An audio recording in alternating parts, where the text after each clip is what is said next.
எல்லாருக்கும் ஷாலோம். ரொம்ப டேஸ்ட்டான peas and ghee rice and chicken roast அது நான் எப்படி செஞ்சேன்னா, நான் ப்ரெஷர் குக்கரில் தான் நான் செஞ்சேன் இந்த டிஷ்ஷஸ். ஸோ ஃபர்ஸ்ட் வந்து தேங்காய் எண்ணெய் சேர்த்துக்கிடணும். தேங்காய் எண்ணெய் தான் நல்ல ஃப்ளேவராக இருக்கும். ஸோ தேவையான அளவு எண்ணெய் ஊற்றிட்டு நான் வந்து 2 பேருக்கு சாப்பாடு செஞ்சேன். ஸோ இது வந்து நான் வந்து வேறு எந்த ஸ்பைசஸுமே சேர்க்கல. நான் ஏலக்காவும் அன்னாசி பூ மட்டும் தான் சேர்த்தேன்.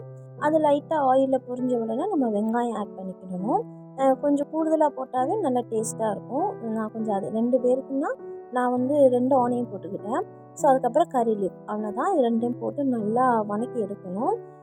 ஸோ ஆக்சுவலி இந்த டிஷ் வந்து ரொம்ப ரொம்ப சீக்கிரமாக செஞ்சிடலாம். டேஸ்ட்டும் சூப்பராக நல்லா வேறு லெவலில் இருக்கும். அவ்வளவுக்கு மசாலாவும் இருக்காது. ரொம்ப நார்மலாக இருக்கும். நல்லா டேஸ்ட்டாக இருக்கும். ஸோ இது வந்து பச்சை மிளகாய் ஆட் பண்ணிக்கலாம். அப்படி இல்லைன்னா நான் இந்த கேரளாவில் வந்து ஹை ரேஞ்சில் வந்து இந்த மாதிரி காந்தாரின்னு சொல்லுவோம். இது நார்மல் பச்சை மிளகா விட நல்ல காரமாக இருக்கும். ஸோ இதை வந்து நல்லா வாஷ் பண்ணிவிட்டு கொஞ்சமாக க்ரஷ் பண்ணிவிட்டு இதில் வந்து நம்ம ஆட் பண்ணணும். ஸோ இது மேக்ஸிமம் இது உங்கள்கிட்ட கிடைக்காது. இல்லைன்னா நார்மலாக நம்ம க்ரீன் சில்லியே சேர்த்துக்கலாம். ஒன்றும் ப்ராப்ளம் இல்லை. பட் இதுன்னா கொஞ்சம் காரம் கொஞ்சம் அதிகமாக கிடைக்கும். அதுக்காக தான் நான் இதை ஆட் பண்ணிக்கிட்டேன்.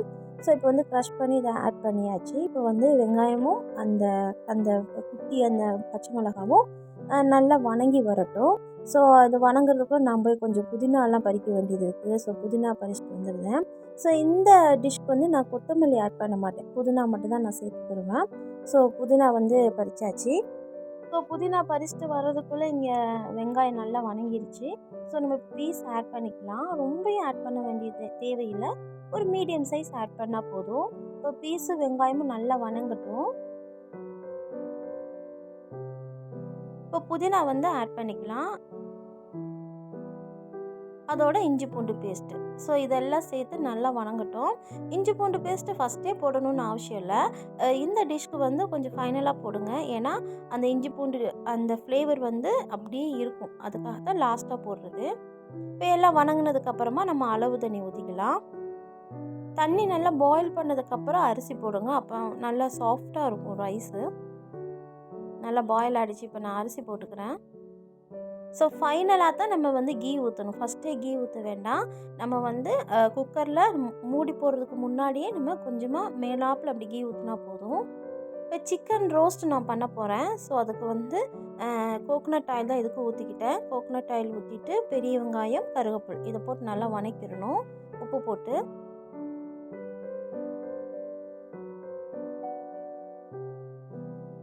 இது கூட கொஞ்சமாக பெப்பர் பொடி மட்டும் ஆட் பண்ணிக்கோங்க. ஆக்சுவலி இந்த டிஷ்க்கு நான் வந்து ஃப்ரெஷ் சிக்கன் சேர்க்கலை. நான் ரா சிக்கனாக சேர்க்கலை. குழம்புல போட்ட அந்த சிக்கன் தான் சேர்க்குறேன். ஏன்னா அந்த சிக்கன் தான் ரோஸ்ட் பண்ணும்போது நல்லாவே டேஸ்ட்டாக இருக்கும். ஏன்னா ஆல்ரெடி அதில் உப்பு மசாலாலாம் ஆட் ஆகிருக்கும். ஸோ ரோஸ்ட் பண்ணும்போது அது வந்து டிஃப்ரெண்ட் நல்லா சூப்பரான ஒரு டேஸ்ட் கொடுக்கும். ஸோ வெங்காயமே நல்லா டீப்பாலாம் அதுக்கு வணங்க வேண்டிய அவசியம் இல்லை.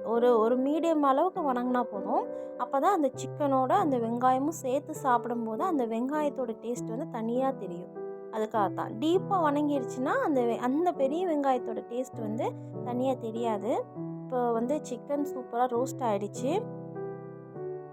So ghee rice and peas rice வந்து இப்போ ரெடி ஆகிடுச்சு. ஸோ இப்போ வந்து இதை வந்து சர்வ் பண்ணிக்கலாம். இங்கே பாருங்க எவ்வளோ சூப்பராக நல்லா சாஃப்டாக வந்திருக்குன்னு.